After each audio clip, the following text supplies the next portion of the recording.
नमस्कार, news watch India देख रहे हैं आप। मैं हूं आपके साथ सुरभि राजपूत। हाजिर हूं मैं दिन भर की बड़ी खबरें लेके। तो आज हम इस बुलेटिन में बात करेंगे मोदी सरकार के तीसरे कार्यकाल के पहले बजट की।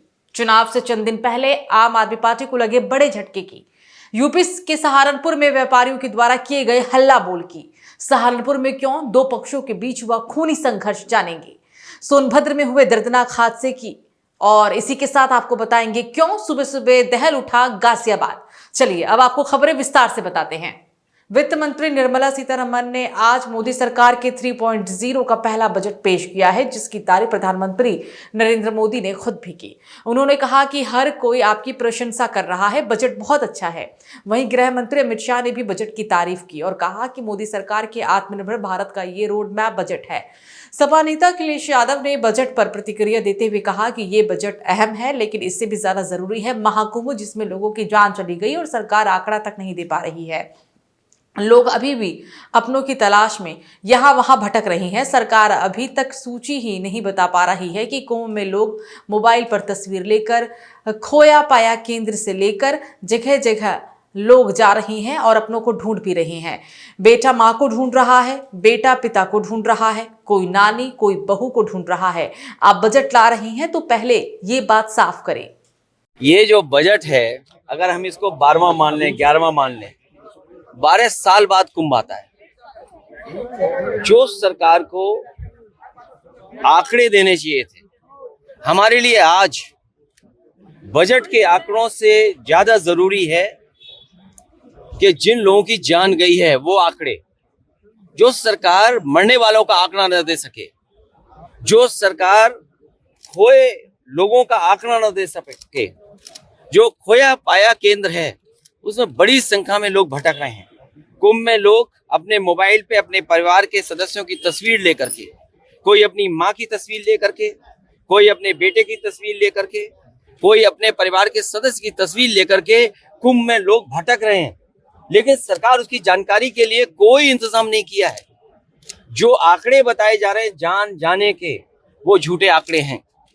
जिस सरकार को 17 घंटे से ज्यादा लग गया हो जानकारी देने के लिए कि वहां पर भगदड़ हुई है, लोगों की जान गई है, और जब हम और आप लोग बात कर रहे हैं 100 घंटे से ज्यादा हो जाएंगे।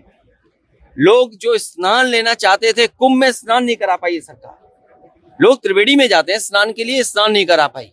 और कोई भी ऐसा शंकराचार्य साधु संत और देश का बड़ा साधु ऐसा नहीं है जो महाकुंभ में ना रहा हो। इनके किस आंकड़े को हम यकीन माने? जो लोग कहते थे डिजिटल इंडिया, उस महाकुंभ में हजारों सीसीटीवी कैमरे हैं। उस कुंभ में हजारों ड्रोन से उन्होंने समय समय पर जानकारी हासिल की।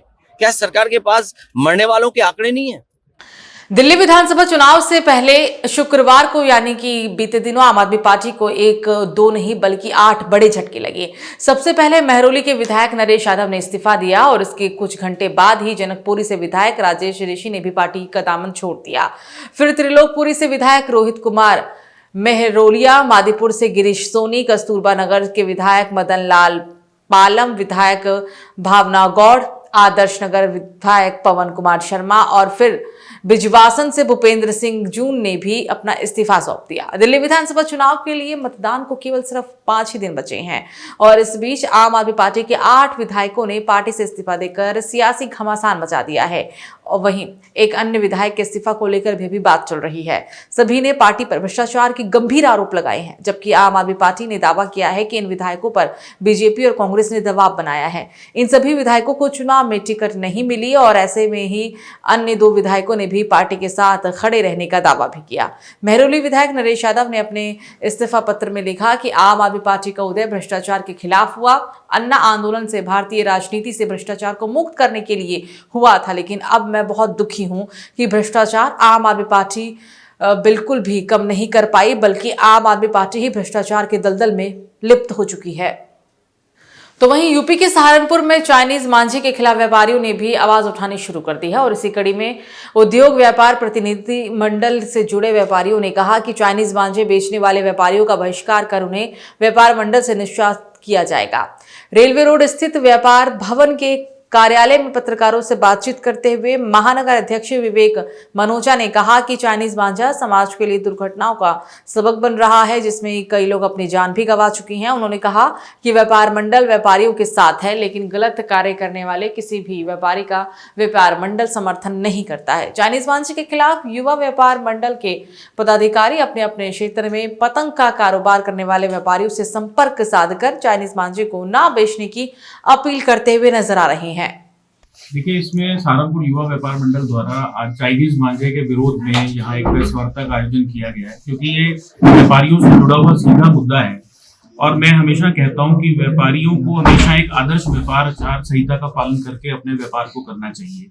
जो व्यापार किसी को नुकसान दे, अगर हम ड्रग्स बेच रहे हैं तो व्यापार तो कर रहे हैं लेकिन किसी की जान ले रहे हैं। अगर हम चाइनीज मांझा बेच रहे हैं तो हम व्यापार तो कर रहे हैं लेकिन किसी की जान ले रहे हैं। तो हम अपने अर्थ से राष्ट्र का निर्माण करते हैं। हम अगर 5 चीजों के व्यापारी हैं तो 110 चीजों से ज्यादा चीजों का उपयोग करने का भी काम करते हैं। हम अपनी जिम्मेदारियों का निर्वहन करें। चाइनीज मांझे से पूरा परिवार समाप्त हो जाता है, केवल एक व्यक्ति नहीं जाता जब उसकी गर्दन कटती है। और ऐसा दुखद उदाहरण पिछले वर्ष में हमारे यहाँ शारदा नगर के एक व्यापारी के साथ रहा है।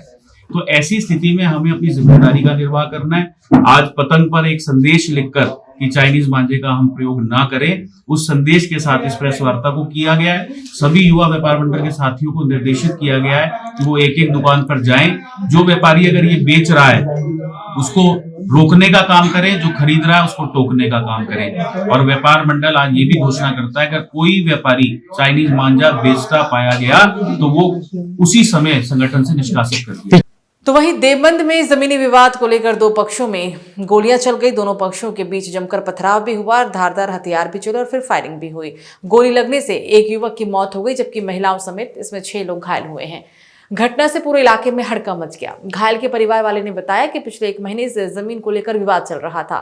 जमीन नापने आए पटवारी ने जमीन नापनी शुरू की तो दूसरे पक्ष ने गोलीबारी शुरू कर दी, जिससे उनके परिवार के एक युवक की मौत भी हो गई है। सूचना पर पहुंची पुलिस ने मामले को संज्ञान में लेते हुए 4 लोगों को हिरासत में ले लिया है। साथ ही मामले की आगे की पुलिस कार्रवाई में भी जुटी हुई है।